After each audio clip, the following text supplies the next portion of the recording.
매일명언을 구독하신 여러분 반갑습니다. 매일명언을 구독하신 여러분은 모든 면에서 점점 나아지고 있습니다. 오늘은 인나미 아스시 저자의 필요가 되지 않게 라는 책을 소개해 드리려고 합니다. 오늘의 내용은 메모하는 습관은 필요하다입니다. 메모는 바로 나를 위해서 하는 것. 케임브리지식 1분 절차술의 저자 스가모토 료는 24시간 메모하는 습관을 권합니다. 늘 호주머니에 메모장과 펜을 휴대하고 다니며 수시로 메모하라는 것입니다. 평소에 데이터 수치나 궁금한 사항을 메모해두면 작성한 서류나 프레젠테이션 자료를 구상하는 데 필요한 글감을 모아둘 수 있습니다. 요리할 때도 마찬가지로 재료가 갖춰져 있으면 바로 행동으로 옮길 수 있습니다. 메모는 어떤 일을 할 때 기본 자세들이라고 합니다. 인간은 아무래도 망각의 동물이라서 뭔가를 잃어버리기 전에 메모를 해놔야 합니다.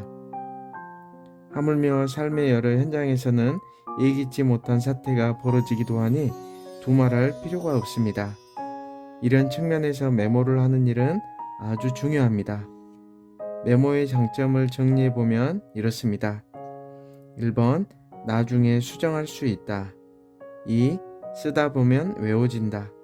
3. 증거가 남는다. 4. 마음이 편해진다. 먼저 1번 써놓은 것을 나중에 다시 보면 기억이 희미하거나 완전히 잊어버린 것을 보완할 수 있습니다. 2번은 중요한데 손가락을 움직여서 쓰면 몸이 기억함으로 쓰는 것이 외워지는 효과를 만들어내는 것입니다. 3번은 기분 좋은 표현은 아니지만 증거가 남으면 커뮤니케이션을 하다가 말했네, 말하지 않았네 하며 옥신각신하는 문제가 생겨도 바로 해결할 수 있습니다. 그리고 의외로 무시할 수 없는 사항이 4번입니다. 당연히 말이지만 메모를 해서 증거나 어떤 사실이 나오면 역시나 마음이 편해집니다. 앞에서 소개한 책에서 저자가 생각하는 메모의 중요 포인트는 3가지입니다. 1. 메모지에 빽빽하게 쓰지 않기. 2. 양식에 구애받지 않고 자유롭게 쓰기. 3. 다시 보는 시간을 확보하기. 기본적으로 메모는 자신을 위해서 하는 것입니다. 다른 사람에게 보여주려고 쓰는 것이 아니며 남의 시선을 신경 쓰지 않고 쓰는 것이 중요하다는 말입니다. 다시 볼 때 필요한 정보를 쉽게 꺼내볼 수 있게 여백을 충분히 두고 쓰는 것도 중요합니다. 어쨌거나 메모를 보는 사람은 자신뿐이라서 세로로 쓰든 가로로 쓰든 낙서를 하든 푸념을 줄줄이 늘어놓든 뭘 써도 상관없는 것입니다. 어차피 다시 봤을 때 자기만 알아볼 수 있으면 되니까요. 말은 이렇게 해서도 솔직하게 말하면 나는 메모를 잘하지 못합니다. 나 자신을 돌아보면 메모를 효과적으로 활용할 거라고는 도저히 상상이 되지 않습니다.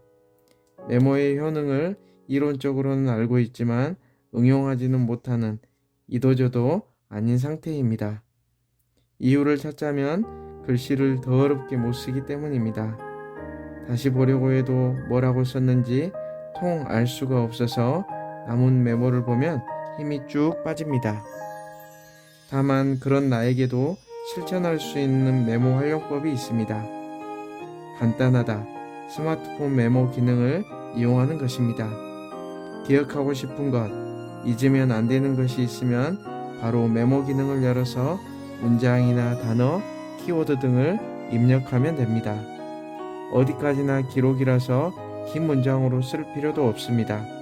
집에 돌아와 시간이 있을 때 다시 보면 됩니다. 더욱이 이 방법이라면 악필을 고민할 필요도 없습니다. 그러니 쓰는 시간마저 아까우면 해당 노트나 자료를 스마트폰 카메라로 촬영하거나 관련 화면을 캡처해 남겨두기만 해도 효과적입니다. 어떤 수단이라도 활용해서 필요한 내용을 기록하거나 남겨두는 일을 습관화해야 합니다. 거기까지 할 수 있으면 일상 어디에서나 일의 효율은 물론이고 타인과의 소통에서도 효율을 확실히 높일 수 있을 것입니다. 매일명언을 구독해 주셔서 감사합니다. 매일명언을 구독하시는 여러분은 모든 면에서 점점 나아지고 있습니다. 감사합니다.